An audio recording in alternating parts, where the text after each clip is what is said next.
Hello, everybody. Welcome to the Capitalist Corner. I am your host, Mark Pellegrino, and also the chairman of the American Capitalist Party, along with my co-host and the vice chair of the American Capitalist Party, Michael Liebowitz, who is also the host of his own amazing show, The Rational Egoist, which you should be watching daily after, of course, you like and subscribe to this station and pass on this information on various social media platforms. So the information, the ideals that we discuss here can become a part of the social fabric once again.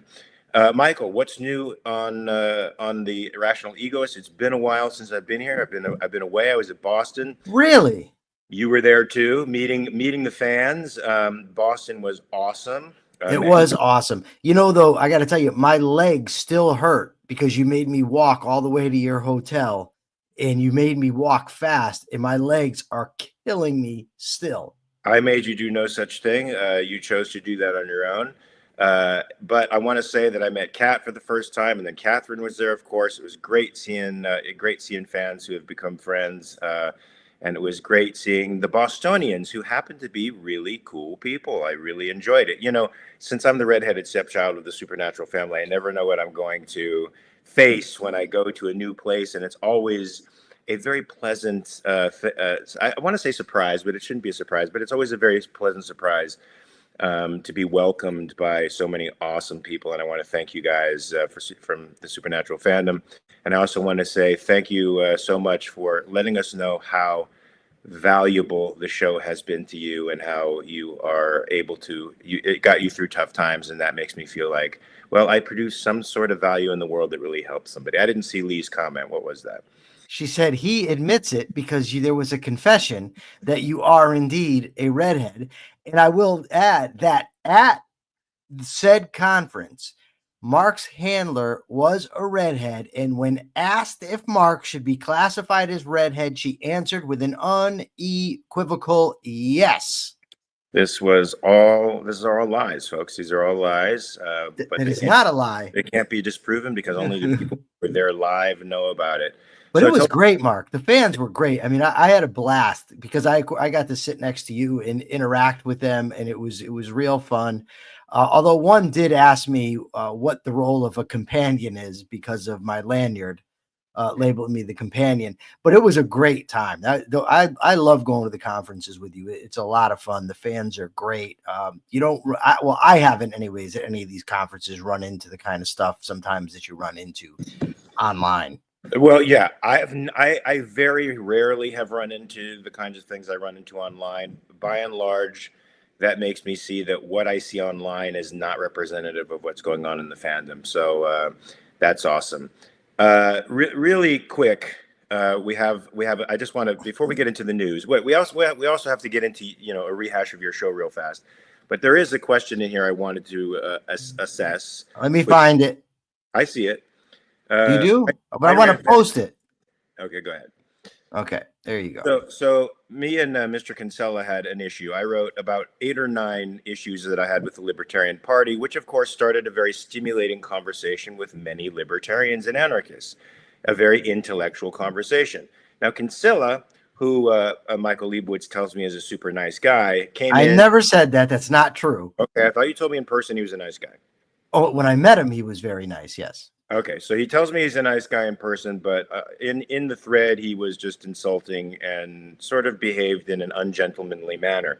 I do not like ungentlemanly behavior. Now, I said something rather harsh to him. I said, we could take it up and I could knock you out, or, I could slap you in the mouth to teach you some manners, at which point he disengaged from the conversation, as, of course, I figured he would, since most keyboard warriors really don't want to put their money where their mouth is. Now, Ayn Rand Fan Club wants to know if I should reassess my ex reply to Stephan Kinsella. As the chairman of the American Capitalist Party, I would say my response did not represent the American Capitalist Party. It represented a human being being talked to in a way that was uncivilized, and who comes from the world where uncivilized behavior should be treated accordingly, because I feel that's a teaching moment for Stephan Kinsella. Of course, he will not take it that way until he's physically in front of me, at which time he will take it as a teaching moment. So I take it back only as a member of the American Capitalist Party because it doesn't represent our point of view. We are not violent. However, I do believe that men and women should treat each other with respect. And if you do not, you have not earned respect in return. You've earned other things, depending on the degree of your disrespect. And given his stature in the, I guess, the libertarian movement, he has a responsibility, I think, to speak with respect to others, but he doesn't. So he needs to learn a little bit of internet hygiene. What better way to teach him internet hygiene than to personally have a meeting with him and teach him what that means? Anyway, Mr. Rational Egoist, tell us what's going on the show. Let's take us away from this. No, I do not want to take us away. I would actually like to address the situation if you don't mind. Do it. Because you and I are going to be doing a great show coming up on the intersection between philosophy and psychology, and I think that this is the exact type of thing that we would want to discuss. So Scott said, well, what about the NAP? NAP, we're objectivists. We don't use the term, so that's really irrelevant. But I will say this. So I've had many, many engagements with Stephan Kinsella. Stephan Kinsella is a dick. Indeed. He's a dick. I have a soft spot for him because I've had many very good debates with him, and I don't take his dickishness seriously.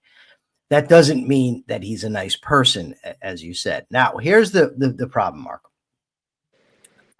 Believe me, there's probably nobody on this planet that understands your perspective more than I do. Believe me, when people get mouthy with me on the web, the often first thing that comes into my mind is, motherfucker, you have no idea.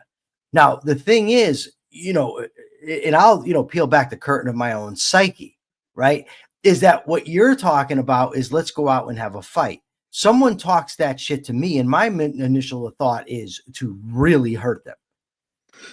I immediately dismiss those thoughts because I understand that, first of all, it would be wrong for me to engage that. Secondly, it's counterproductive to myself. So the idea here is, like you said, well, the guy's going to learn, right? In my experience, that's never what happens.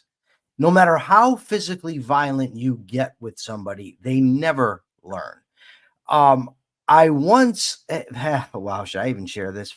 Fuck it. I'm a truthful person. I once had an altercation with two guys. We went to a house to fight. There was about 20 of them on the lawn, probably 10 or 15 more in the house. And the guy said, well, why don't we go down to the train tracks and fight? Well, I'm not going to do that. There's 3 of me and 35 or 40 of you. You're planning on hurting me. I viciously assaulted both of them. I had a hammer in my pocket and I laid them both out with it. Out cold. Neither one of them even said ouch. One of the most violent, if not the most violent things I've ever done. And I got home. I got arrested. I ended up getting 6 years for that. 2 days after the incident, if not the next day, one of the kids I hit called me up and said, why don't you try smashing my face when I'm sober? He learned nothing. Now, this group of people had been harassing me, threatening me. They've got mouthy with my grandmother. And I thought, I will show them. I showed them nothing. I showed them how I could end up in prison for an additional 6 years while they could view themselves as vindicated and not learn a thing. And I've had that type of experience on numerous occasions, although not to that Okay, degree. but this is a completely different classification of people and class of people. Let me tell you, there's a group of men in Ireland and in Scotland who settle differences and spats with bare knuckle boxing, and the one who loses agrees to the terms of the loss. In other words, they give up their grievance and they go their separate ways, and it always works. Now, whatever happens between me and Stephan Kinsella will be sanctioned. It will be cleared. It will be legal. No, Mark, this is fiction. I'm just telling you. But that's fiction. It will be fiction if he agrees. But he wouldn't. This is my he won't. entire point. When you're dealing with people, but I'm saying there are cultures in which yes, I don't disagree. Physical action does in fact change behavior. There are. This is not one of them. This would not be brute violence in the street because I don't believe in street fighting. No, but Mark, the point is, right, as an egoist, how does Mark Pellegrino live his best life? How does he maximize his success in life? You mentioned a culture of people that agree to bare knuckle boxing. The internet is not that culture. These are not people that are going to learn from this type of behavior. These are people that if you ever actually confronted them in the way you just said, they would just call the police and you would get arrested and you would lose. No, because I would not do anything that wasn't informed and voluntary beforehand with the other party. But these parties are not doing that. They may. So the question becomes, remains open. But what the question becomes is, what is best for Mark Pellegrino? And when I asked myself, what is best for Michael Liebowitz? And the answer was to stop behaving violently, to start valuing peace and discussion, and to go my separate ways when I disagree. The answer for Mark Pellegrino is to just stop engaging with these types of people. Which is true. They're just not healthy for you. That has already happened. And Manu has an even more interesting question to me, which apparently you have stopped doing. You had a hammer in your pocket. So apparently you don't carry hammers in your pocket anymore. No, I had a hammer. I had a Raiders pullover on it, and there's a big pocket in front, and I had it. And no, I do not carry hammers any longer. I was 20 years old at the time. I mean, this is not something that I even like to really talk about, to be perfectly honest with you. But the problem is I think truth takes precedence over all else.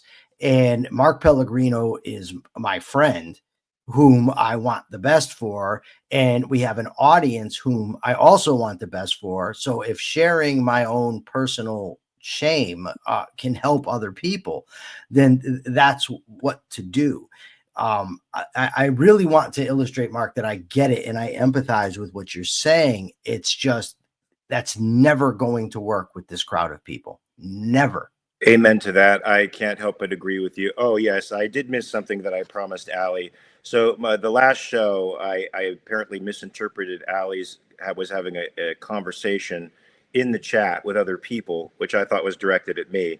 And so I snapped at her, and I didn't mean to. I apologize, Allie. There you go. I made that apology for you in public. My apologies for misinterpreting that conversation. But before, let's dispense with the personal stuff now and get into other. I want to say one more awesome example of a person with integrity. May I?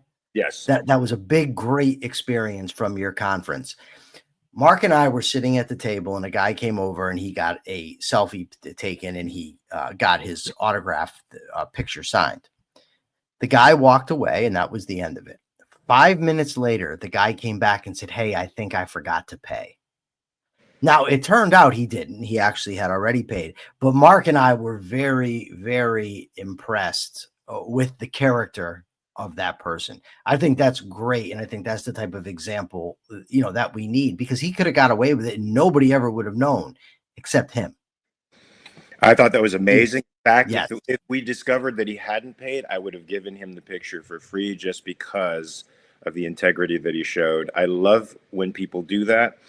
And I will try to be mindful. Manu knows I've tried to be mindful, but my pugnacious side, probably driven by insecurity, which probably drove me to martial arts in the first place, out of my own upbringing, which we can talk extensively about in our show on the intersection between philosophy and psychology, and how philosophy can help you become a better person. And for the record, I just want to say something. Mark Pellegrino, for everybody, is one of my absolute best friends in the world. Mark, you are an astounding human being with the utmost character. And you were there for me, and I hope I don't tear up, but perhaps through one of the most difficult, or the most difficult thing that I ever went through in my life. And what I've said should no way be taken as a criticism, but only as a discussion for someone who I value and who I think is a very valuable human being. Now we can get off the sentimental stuff and move on to said articles. Let's talk, before we get into said articles, I want to know what's going on the Rational. Oh, Rational Egoist. So right now I've got an episode out with the podcaster Jacob Berman. He hosts the History Valley podcast. He deals with the Bible in history. He and I think, had a very good interview, and that is out right now. And coming up probably tomorrow, maybe Friday, I have an interview coming out with the talk show host Tom Shattuck, whose show you were recently on. Yes, that was a fun interview. I really liked that guy. Yeah, it was great. It was a great interview. He's a nice guy. So I hope you guys caught that interview. I think I posted it on Twitter. If I didn't, let me know, and I will post it again, because it was only half an hour long. The first interview, however, was interrupted, so we had to do it in two parts. So Frankie had gotten a rabies shot, which I was terrified to give him because, as everybody in the audience knows, he's 18 and a half years old. He's going to be 19 in October. And I know rabies shots can be really, really scary for older dogs. My vet recommended it. It was okay. They didn't have a year-to-year rabies shot. They only have the 3-year version. So I did fear a reaction. And it happened during the Tom Shattuck show. I was literally 5 minutes into the show. I had set up a special area for Frankie where he could comfortably walk around, because usually I have him on a bed surrounded by pillows so that he doesn't get into stuff. And this time he walked into the bathroom section that's behind me, and I heard screaming. I ran over to him. He had thrown up and he was on his side. I picked him up, and usually if he's in a state like that, he immediately calms down. But he kept screaming and crying. As I carried him down the stairs, he was pooping. I thought he was dying, literally dying. So I took him to the hospital, to our doctor, who takes great pride in the fact that Frankie is almost 19 years old. And he gave him a couple of shots, and instantly it reduced the effects. He had kidney values that were in kidney failure mode, and those went down to normal over the day. I hospitalized him one more day to make sure he had fluids, and now he's back to normal health again, thank God. But we had to do it the following day, the rest of the interview. So if you notice there's a pop or a change in costume, it's only because it was interrupted by a dire emergency. For me, dire emergency, because you guys all know how important Frankie is to me. We had a rather extensive discussion on this show about that. About the ethics of turning the tape over to TMZ had you actually been murdered by some sadistic psycho. Oh, interesting. Yeah, it was an interesting discussion here. I'll have to listen to that to see what all the people in the chat say. Well, you sent me an article from the Epoch Times that was a little bit troubling. I mean, of course, Trump has issued somewhere in the neighborhood of 187 or 188 executive orders in the 200 some odd days that he's been in office, which outpaces every president in the history of the country, including Franklin Delano Roosevelt, who I think holds the record. And one of the executive orders that he has issued is to federalize the police force in Washington, D.C. due to rising crime rates. Now, of course, the rising crime rates are not true. Crime is in fact falling in DC, falling by overall percentage, I think, when you're including violent crime and property theft, of about 25%, which is a fairly significant fall. Now, it still rates high amongst the other states, and it still rates high in the world with respect to crime rates. But is this a reason to federalize the police force? And what do you think is behind an executive order to bring the National Guard in and to take over the policing of the Washington, D.C. area? Is there anything more nefarious at work? I mean, this guy keeps doing things that fuel conspiracy theories up the yin-yang, and I'm starting to go there. I was thinking, I talked about this here, but I sent you an additional article because I really wanted to get your take on it. But I mentioned yesterday, it's like the metaphor of the frog in boiling water, where we keep saying, this tyranny is coming. Tyranny is coming. I think tyranny is here. As we're going to get into, you mentioned all the executive orders this guy issues, but he thinks the military is the solution to everything. I mean, we did this in Los Angeles. It was the National Guard. Now it's the National Guard here. He's talking about bringing the National Guard into other cities. He wants to bomb cartels, in Mexico. He really thinks that he is a strong man, it seems, in that with the military, he can solve every problem. He also wants to charge in Washington, D.C., 14-year-olds as adults, which you may disagree, but I think that's an awful, awful idea. Well, the the age now is 15, right? So he wants It's to lower it 15. by. Lower it to 14. Yeah, and it's just people tend to think, some people, I should qualify, but they only view one side of the ledger, right? So you look at it and you say, okay, yes, the military is going to step in. And when the military steps in, they're going to bring crime down. Gangs will be afraid, whatever. And in Washington, D.C., that might be true. But maybe those gang members go somewhere else. And then the crime just gets spread to another place not in Washington, D.C. And by gangs, I don't actually mean organized gangs. I just mean groups of people, groups of criminals. And it's also the effect that it has on the psyche of people to have the military in their presence. And also, of course, we know that they never make mistakes. So no innocent person is going to get caught in the crosshairs, right? Of course they are. And it's just not a good idea, especially when, Trump paints this picture of crime as if it's just devastation in the streets. Not too long ago, we were in Washington, D.C. I walked around the city quite a bit. I did see a homeless guy, maybe two. But there was never a time when, I was like, oh my God, there's so much crime. It's all over the place. Now, I get it. I was near, a prominent hotel and, the National Mall and whatnot. But nevertheless, it just didn't strike me as Vietnam, during the wartime, which is what Trump tries to paint it as. Well, it seems like both parties have their crises, their pet crises that they love to stir up their constituencies with. They feed that red meat to their constituencies in order to gain more power, and this is one of them. The Republicans, they've lost their hold on or their promotion of the Constitution and limited government, and now they're changing it to nationalism and wars on crime and the enforcement of the law.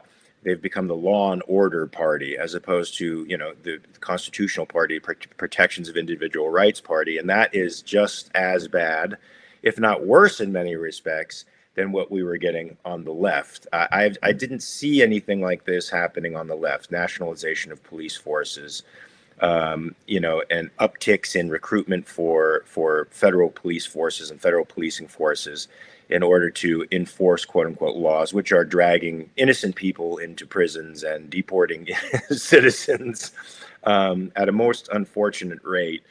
This is a fairly frightening thing, and the Supreme Court seems to be passing on these executive powers and allowing the president to continuously subvert the Constitution and expand the powers of the executive. Now, for those of you on the right who are dancing in the streets and spiking the football over this, this is going to redound against you when the Democrats and your opposition gets in power, and there is nothing you can do to balance the president's authority. You want a strictly restrained executive. You want a strictly restrained government. You want each branch to balance and check the other branch. That's what checks and balances are for, because in that restraint, your freedom lies. Do not forget that. So I am very, very, very unpleasantly feeling very hostile towards this, what I take as a form of aggression by federalizing this police force. And is he doing it in red states that have higher crime rates? Or is this just a phenomenon? From what I understand, it's cities run by Democrats. I don't know. It's hard sometimes to gather. Somebody asked a question here. Is there any truth that somebody in the police department was fudging the data in order, to make the crime look like it's coming down? And it's hard to know. I mean, I was just listening to a podcast, The Daily, and they were talking about I've seen this on Twitter, I think on Facebook, this document where it appears that the Hillary campaign is trying to weaponize the Russian investigation against Trump. It's amongst Hillary staffers, and Kash Patel has actually, released this. Turns out that John Durham, the investigator appointed by Trump, saw this already and determined it was a forgery. Interesting. Yeah. So it's very difficult when you have this. to know the truth. And the problem here is, and I think that the MAGA influencers have learned the lesson that the base will go for anything they say, except for when it comes to Epstein. But everything else, they just buy. Tulsi Gabbard comes out and says, we've got evidence of a conspiracy. They've committed treason. She releases the documents with her words, and the documents don't verify what she's saying, and they do not question it. They just line up. Yeah, he needs to go to jail. It's really a scary thing when you have somebody that's so prone to authoritarianism in a base that believes everything he says. It's a real problem. It is a problem, and a base that's riled up because they've been marginalized for years and years and years, and they've been put down by the left and condescended to, and now they're feeling power. And of course, we know with power comes great responsibility. We know that from watching Spider-Man, and so the right would do well to actually heed that maxim and start taking it into consideration when they're working out these issues. Deep with Diego says most modern data is fudged because it starts in 2019. Crime is up today compared to pre-BLM riot years. Now, that's true. I mean, we're still recovering. I mean, crime precipitously dropped in the 90s. But then that summer of love in 2020, 2019, around the COVID area, where Portland went up in flames and Minneapolis went up in flames and Seattle went up in flames, and they occupied a section of Seattle for a couple of months. Literally, crime spiked unbelievably high, and we're still sort of recovering from that high crime spike. And there were some policies that were enacted by state governments that also spiked theft, for example. Where you would see flash mobs attack drugstores and attack boutique stores and rob them of everything, just strip the stores clean. And these flash mobs became sort of a calling card for the conservatives to come forward and say, well, look, now we want to stop this stuff.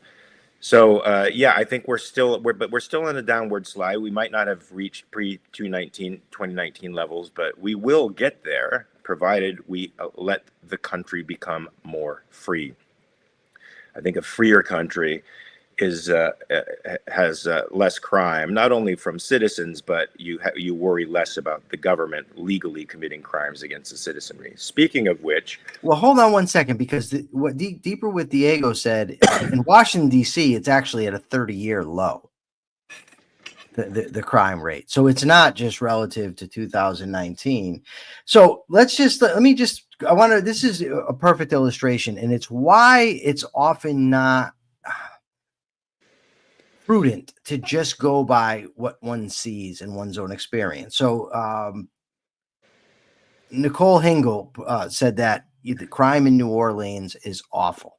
And I'm not saying it's not. It might be bad. But violent crime, this is according to Grok, violent crime in New Orleans has shown a significant decline in recent years, particularly in 2024 compared to previous years. Here's a detailed look at the trend based on available data.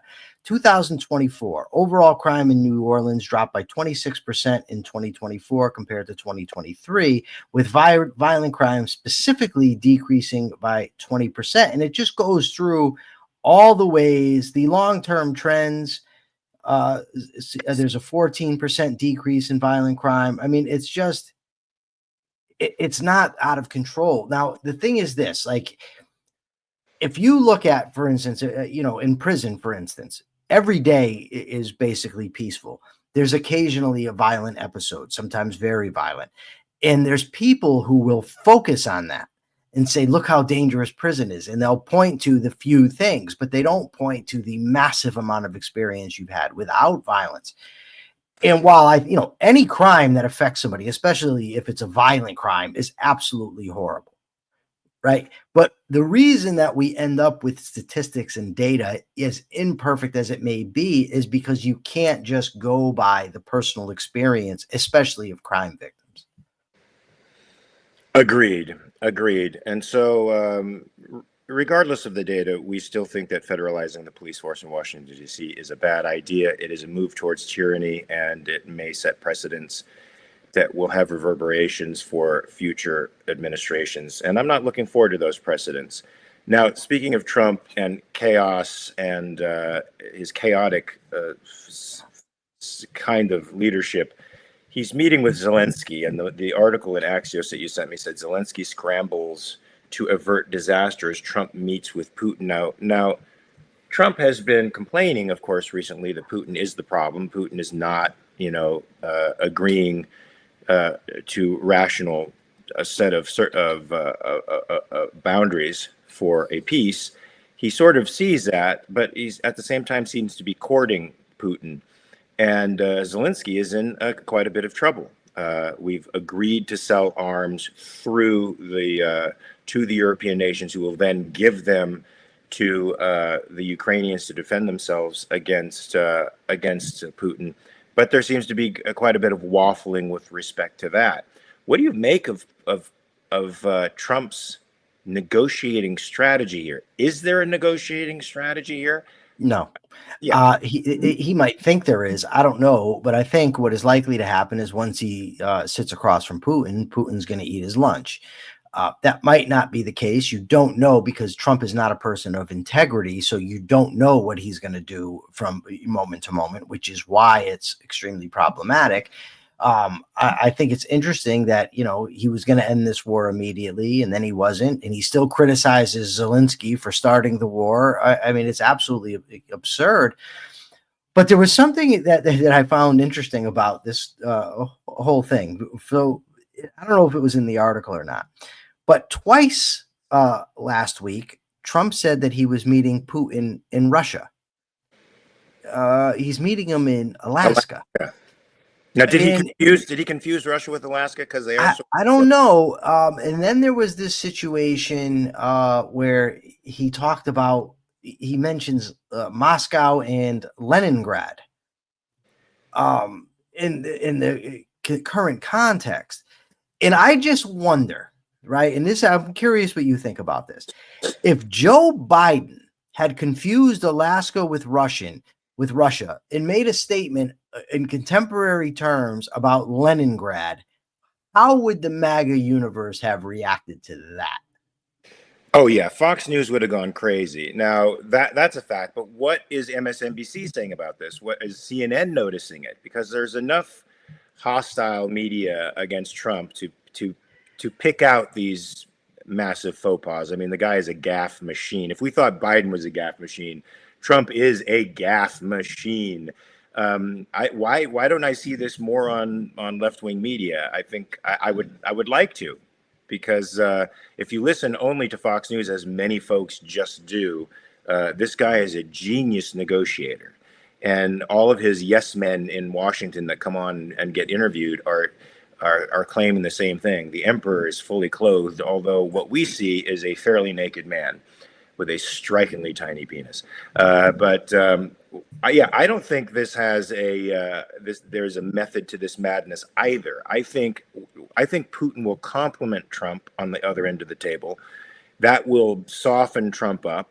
Every leader knows if they curry his favor and make him feel like he's the strongest man in the room, that he immediately does whatever they want them to do. And he already has a tendency to, and the MAGA movement seems to have a tendency to support Putin. They like the quote-unquote traditionalism and nationalism that this guy supposedly represents. And they don't like the fact that we're spending money in the Ukraine to help the Ukrainians defend themselves against this aggression. They'd rather that money be spent on domestic programs to help American citizens.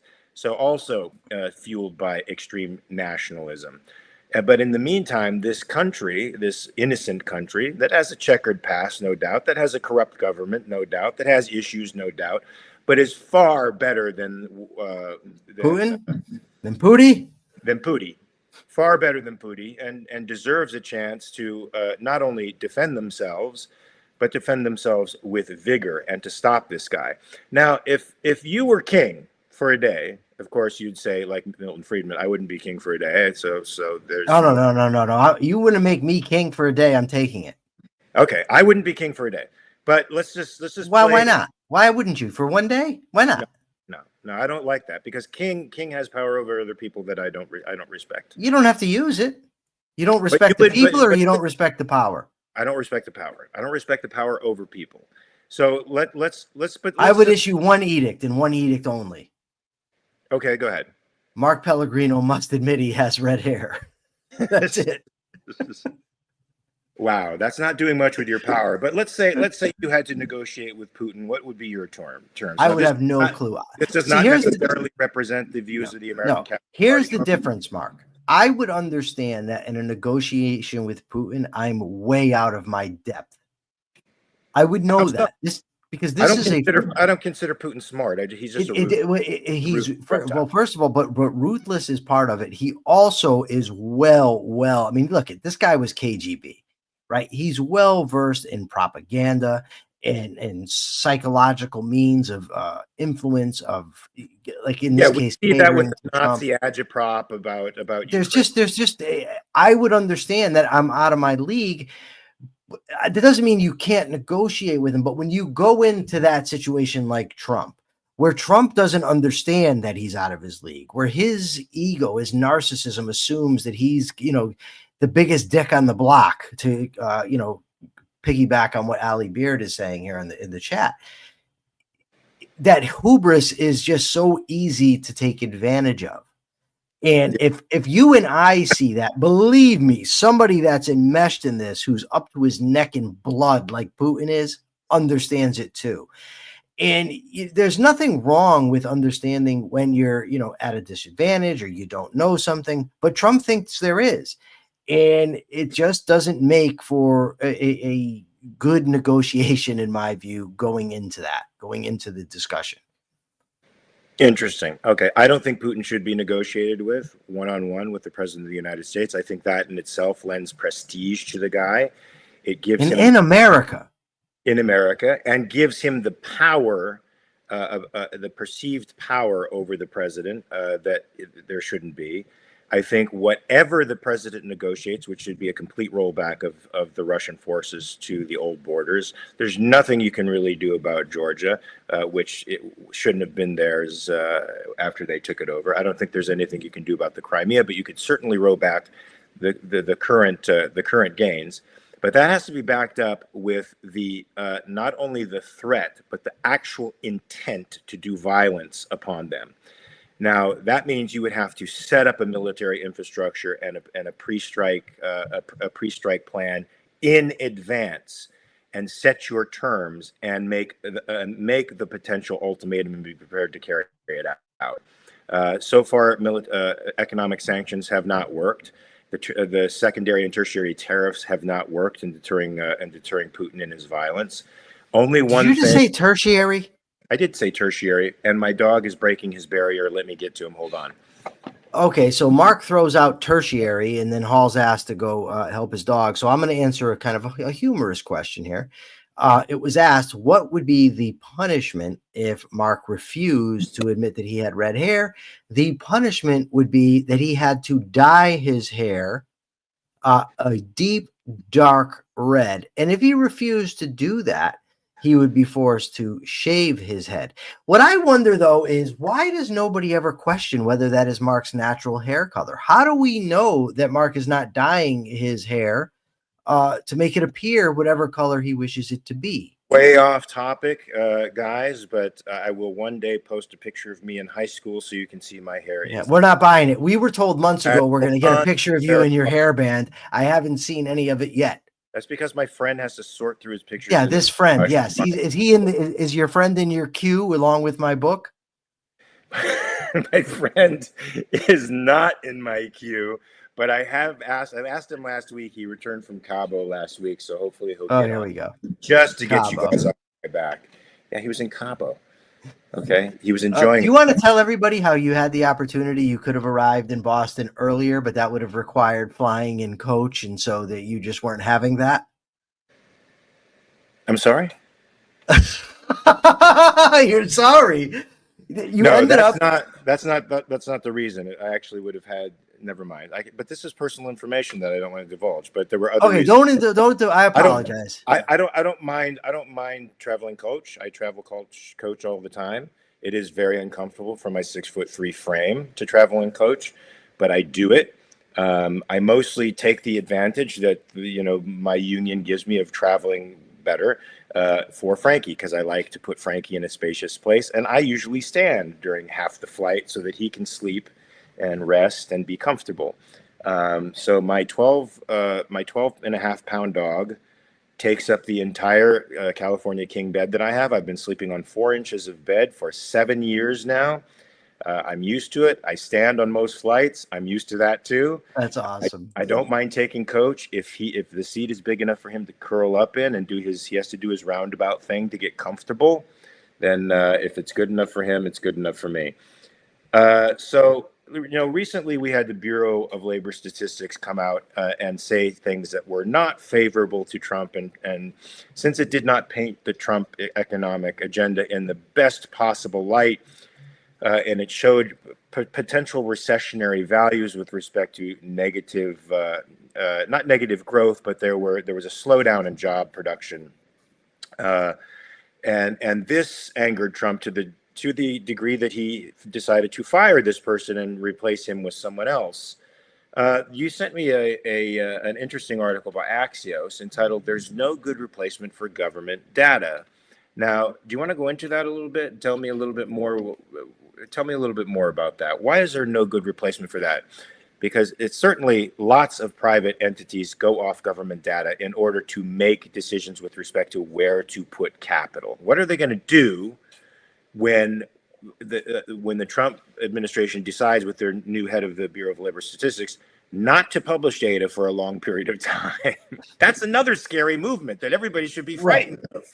So the first thing that I want to reference is the idea that there is no viable alternative right now, because on first glance, it makes it seem like the government does better than the private sector. So I remember when COVID first occurred, and I was doing interviews on the radio at the time, and we were discussing it. And the point that I made was that because government has taken this over, dealing with this type of a situation, we don't have the institutions, the private institutions, evolved to handle it on a scale. So then people, of course, say, oh, you have to have government, rather than saying, okay, maybe right now this is the case, but we need to rebuild on a private economy, a private community. That's what we need to do. People just want more government. So this is another case where, given that the government has taken this role, private institutions have not developed to do it. So none of them have the capability to do what the government does, according to this article. Anyway, I read an article yesterday and I discussed it, that actually said that the government actually does a pretty decent job. Now, the article, it was talking about stuff that, again, is out of my depth. For instance, in relation to statistical analysis and, how accurate it can be and things of that nature. But according to the article written by an economist, that given probabilities, they actually do a pretty good job. Right. So God isn't real. I gotta say, I like that moniker. Says that's not true. A lot of academic journals track this as well. I agree, they do, but do they do it as comprehensively as the government? And is it a good move for the Bureau of Labor Statistics not to publish information because Trump is afraid that information will start to indicate his policies are not working? As far as I'm concerned, the more information, the better. This administration touts itself as totally and utterly transparent, and yet here they are blocking this information, or planning on blocking it, for months at a time, which will make it more difficult for people. As Michael said, I mean, yes, academic journals do publish this, but there's no market in it right now because the government has killed the market in it. And so a lot of businesses make decisions respecting where they're going to invest capital based on a lot of this information that they get from the government, which will now be withheld from them. This is scary. Yeah, the new guy that Trump is putting in charge of the Department of Labor, the Bureau of Labor Statistics, rather, he's actually said we don't need to release information so often, right? So that's going to go to your point. Also, in regard to what God isn't real said, is that, I don't know much about the academic journals that are publishing the information. I'm not reading them, but I wouldn't be surprised if they're getting some of that information from government sources as well. Sure. But the article also talks about how reporting businesses that report, on how many people they're hiring, who's getting laid off, that's, that type of thing, is that businesses may become hesitant to report bad news. If they had to lay off X amount of people, or they've lost, a certain amount of people that they're employing, they don't want to report it to Trump, because Trump is known now to threaten businesses. So you're going to have a situation where the Bureau of Labor Statistics people don't want to give him bad news. Businesses don't want to give him bad news. And it's all to protect the fragile ego of a giant pussy. Right. That's what it boils down to. I'm generally not one. I don't like to be vulgar in that way, but I don't know how else to say it, because that is what we're dealing with. Right. It's all to protect the fragile ego, just like all this stuff with the Russia. And we've got to show that Russia never interfered in the election to help Trump, because Trump can't handle the idea that there's any indication he doesn't win everything he always does. Right. And that the other party loses as he wins. It's yes, got to be. And Mark, it's like our whole country now is at the mercy of an insecure twit. Yes, it's so sick. Who actually is influenced by the last person he happened to listen to, so he can have an opinion that changes given the fact that somebody with a formidable opinion talked to him 5 minutes ago. Which leads me to this next point about MAGA rails against pothead culture as Trump weighs weed reform. Now, originally Trump was for descheduling marijuana. He saw its benefits as a pain medication. I think he saw some of its benefits as a drug that helped fight PTSD. Many veterans with PTSD have experienced many benefits from cannabis, and he was considering dropping it to a Schedule 3 drug so that it could be, more available, and so that these states that have legalized it would have less contention with the federal government. But of course, now MAGA has weighed in, MAGA with its own version of Puritanism. We have the Puritanism of the left, which embodies woke culture and language and anti-conceptualism and anti-rationalism. We have a woke culture on the right that is a throat that emulates the 1950s and Judeo-Christian culture, completely and totally denies reason and the rational developments of the Enlightenment, and actually looks down on individualism. This is the MAGA culture now that is attempting to control drugs, the things you put into your body. Well, as Thomas Sowell said, if the government can control what goes into your body, they can control what comes out, what you say, everything that comes out of you. You do not want a government that is that strong. So now he is wavering because his base is a little bit angry that he wants to schedule down cannabis and more or less make it legal for those who need it. What's so funny? We had evidently a MAGA folk here. Piss ants declaring they're larger than the elephant. Out of here. And much like what? Look how they just pay attention and look at the spelling, please. Out of here. Yes. Out of here. Awesome. I don't know what that means. You should never criticize Trump, I guess. Are we declaring that we're larger than the elephant? No, I'm declaring that I am not as insecure as that particular elephant. Yeah, that particular elephant. I think we are better than the elephant. I think we have more to offer the American people than the elephant. Yeah. Because we unlike the elephant, don't want to control your lives. The article, though, back to not controlling the lives, I don't know what the hell's going on, but there's a lot of dick talk in the chat today. I don't know what that's all about, but either way, someone in the article, one of these influencers, it might have been Jack Prosobiec or the other schmuck, they don't want to smell marijuana. The streets like marijuana, and they don't like that. And okay, I like the smell of marijuana. So why don't my preferences get instituted? Why do his preferences get instituted?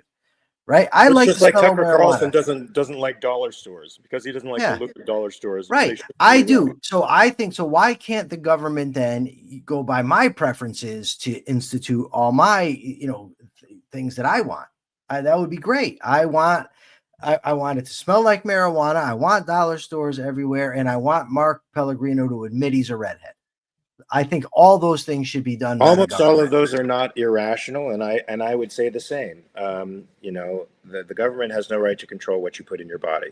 The MAHA movement, Make America Healthy Again, it's not the government's responsibility to make you healthy. It is yours. You Yes. do due diligence on your body, which has its own particular needs. If you have a sugar addiction, it's your responsibility to stop that. You have to understand it's unhealthy for you and to make adjustments accordingly. It's not up to the state to change all the corn syrup and the coloring and the sugar that's in processed foods. It's up to you not to buy processed foods. It's up to you to make those market choices. And I guarantee you, if enough of you do it, the market changes accordingly. The market will have to change because all of those food producers want to make money too. And they only make money by supplying a value that you want. So the real solution here isn't getting Kennedy to force companies to his will and to his preferences. The real solution is public, educate yourself, get healthy on your own if that is a value, or support yourself if you're not, or help get others who voluntarily want to support you if you willingly harm your body. So it's about educating yourself and taking moral agency, folks. I know that's hard. You don't want to hear it. You'd rather somebody else do it for you. But that's just not the way the world works in real life. And we see it in the catastrophic failure of statist economies everywhere. I feel wicked lethargic today. When I feel lethargic and I come on the show, when I do a show, I feel like the show sucks because Really? I feel like I suck when I'm lethargic. It's just what happens. Now, I objectively, I don't really think that because I can see myself performing. I can watch it afterwards, and I know judging by my internal state is not the way to go. But I just have this like feeling, and I think it all goes back to you making me walk around Boston. I think is the real cause of it. You walk like half a mile. A mile and a half, and I had to walk it very fast. And I got lost. Don't forget. Wow. I'm sorry. Why do you have a real thing with telling people not to drink artificial sugar? I noticed. Me? Yeah. It just said somebody mentioned that in the chat. Yes. Well, what do you care? Well, if they're my friend, I tell them what I think. They can listen to it or not. But you gave me bad information about energy drinks. More often than not, they don't. Energy drinks are good, and everybody knows it. And plus, it makes you cool if you drink them. And that's just my point. That's not that's not the perspective of the American Capitalist Party. It's not. But it depends. It depends on what is in the energy drink, and some energy drinks are not good for you, plain and simple. But you're saying that they're bad for your heart, is what you told me. Some energy drinks can. Yeah, if you're way overdosing on them. Okay, and some people drink them all day long. Well, then that should be the critique. I just saw somebody mention about how Mark is a backseat driver. No, that's because you put that out on social media that I was backseat driving, even though I was in the front seat, and I didn't say anything about your driving, even though it was pretty awful. What? I didn't say anything about your driving. Mark. I didn't say anything about your driving. You did. And you actually said to me, I know I'm a backseat driver. What are you talking about? You told me, go left, do this, go down. You got to go here. You got to go there. No, go that way. You went the wrong way. I did go the wrong way. Oh, there you go. Can we get focused? How did you get me off topic? It was because you're tired and you said so. I am tired. You gave me something from the Free Press that is another disturbing piece of information about Trump, but I think people should know it. The Trump administration is planning to establish a 600-member quick reaction force that would be deployed to U.S. cities facing civil unrest within an hour of complaints. The force would be part of the National Guard and would have outposts in both Alabama and Arizona. Alabama, the home state of our esteemed secretary and treasurer. Hopefully they will be fighting against this and I say this as a spokesperson for the American Capitalist Party. Critics question the move, citing falling crime and no major protests, while Defense Department officials warn it could strain resources. Now, of course, we did have some pretty intense protests here in Los Angeles that were against ICE. And throughout California, there was some violence perpetrated against ICE officials who were deporting people. People were throwing rocks at their vans. They're physically assaulting officers. Of course, that lends credence to these kinds of propositions by the government, who can point to these instances and say, "Look, we're just trying to protect federal officials." Well, this becomes the state protecting the establishment, the state protecting itself at the expense of the rights of the individual. This, again, is a frightening, frightening move.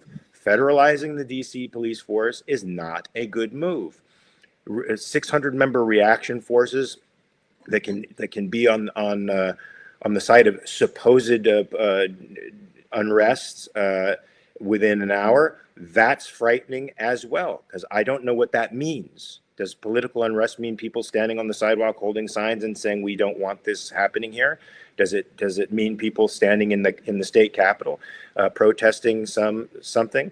Or does it mean people literally being violent in the street, assaulting officers and assaulting citizens? It doesn't really stipulate. Does it, Michael? To you, say anything specific with respect to what? No, just that it's bigger government, more tyranny, more jackbooted thugs on the streets. Bonnie Bertrand asked if it could be posted in the chat. I don't know how to do that, Bonnie, so I just posted. It's a very brief article. I just posted it to Facebook. I will share it with X as well. Let me just hit boom, boom, and there it goes. I got nothing. It didn't work. I got to back up to post it on X. But it's more of the same, Mark. It's we have a president who thinks that force is the way to roll, and that's what he wants to do. So that's what he's going to do. But why won't this? Oh, I think I see what's happening here. My Twitter's not working, so I can't post it to Twitter, X, whatever the hell it is. But Mark, before we go, there was an article I sent you, and I put it in the title of the show about the Tea Party. Were you able to read that? Yes, I did. Yes, and it talks about how Trump back in 2016 was aligning himself with the Tea Party and praising the Tea Party. What the hell ever happened to that, right? Was the Tea Party just full of shit, or are all those guys gone now? Was it really just a rebellion against Obama?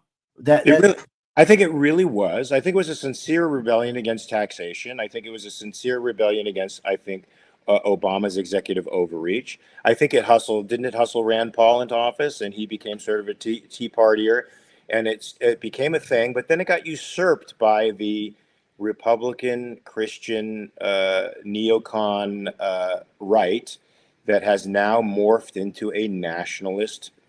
Essentially, I hate to say this because I'm going to sound like so many commentarians on the left, but a national socialist party. It has now drifted the right away from its typical roots of constitutionalism and individualism, its preservation of classical liberalism, to this national type of socialism, where Trump is literally telling companies what they can and can't do, where they can and can't invest, what they should and shouldn't do, with the implicit threat of destroying them through his political power. That is frightening. I mean, that is exactly the type of government you read about in Vampire Economy, a book written about National Socialism in Germany, and exactly the kind of apparatus that Hitler raised up in National Socialism. Now, what I find interesting about reading that book is one comment you hear about, a compliment you hear about National Socialism at the time of Germany was, at least Hitler made the trains run on time. What you find by reading this, that was absolutely not true. So even that is fake. They didn't make the trains run on time. They delayed everything because of everything had to go through some form of national council, and it had to have the nation's interest at stake in order for anyone to procure anything, any kind of industrial material. And we are quickly reaching that stage right now, where a company has to prove that what it is doing is in the nation's best interest, not in its own. Michael is the fun one, man who says that. Yes, because they were having a conversation. They said, I'm the baby of the three of us. Jim is the wise one, and you are the problematic middle child. And then they got into quite the conversation about how old we all actually are. And Jim snuck into the chat. I didn't even know he was here, but he snuck in to tell everybody that he is 61. A young 61. Way to go, James. Jim is the best. Jim rocks. I told Jim yesterday, I said that because I tried to get Jim on yesterday. He couldn't come on. He had to do another show. And I told Jim quite pointedly, I said, Jim, you suck. Mark sucks too. And the guy whose show you're going on, he sucks as well. Because you all make it so that I have to come on here alone. Did you see what I came on here in yesterday? I came on here yesterday in a tight tank top because I was running around crazy. I couldn't prepare. I didn't even have time to shower. And I came on in a tank top. That, folks, is dedication. All right, Mark, give him the capital start of the day so we can go out. Yeah, look, what we're seeing today, folks, is a serious overreach of executive authority. The legislature is allowing the executive to get away with murder, expanding police forces, federalizing police forces, recruiting federal police forces to deport people, deprive them of their rights, increasingly coming down with a heavy hand on industry, exercising unilaterally tariffs that only the legislature really has the power has the power over. The president is taking on way too much control, and we are going to feel the brunt of this within the next year. I guarantee it. Look, the American Capitalist Party believes in a separation of powers. They believe in a separation of powers for a reason. The executive needs to have very specific powers and no more. The legislature needs to have very specific powers and no more. The judiciary, very specific powers and no more, each checking the other. And in that check and balance system, folks, you remain free to pursue the values that you think are appropriate for your own rational self-interest. That is the world that we want to bring to you. We know that it's going to be hard because we have to partially re-educate a society that is steeped in altruism. We also know that going by the Constitution will be difficult, will be slow, will be painstaking. The legislature won't want to move. The executive will be somewhat powerless to persuade people for a very long time, until and unless the culture catches up to this classical liberal ideal that human beings ought to be free and the government ought only to protect their right to property and life. So that is the world we aspire to, folks. Please like and share this. Like, subscribe, and share this across social media platforms so that other people can understand that capitalism is the only moral system out there, the only system that enables human thriving. And we can throw off the bounds of altruism and embrace rational egoism the way it needs to be embraced, because you deserve to live and enjoy your life. And with that, folks, we will see you tomorrow. Same bat time, same bat place. Yes? 1 second. I have a question for the audience. Please go to our YouTube channel, and I have a question. My question is, and I'm going to start asking questions regularly because I want to hear from the audience, but you can't say it here. I want to know what you think we can do to make this show better. What topics would you like to see us discuss? Please leave your comments on our YouTube station. Thank you. Okay, Mark. I love that. Yes, thank you, guys. Yes, we want to give you what you want to hear. We want you to enjoy your listening experience here for the hour that you're with us, and we want you to share it with other people. So please give us your comments and thoughts, and we will take those to heart and make the changes that we think will make the show better. We'll see you here tomorrow, 9 a.m. Pacific, 12 p.m. Eastern. And remember, you have 23 hours to check your premises. And if you're not on board with classical liberalism, I think 23 hours of thinking about it will put you on the right track. All right, folks, see you tomorrow. Peace.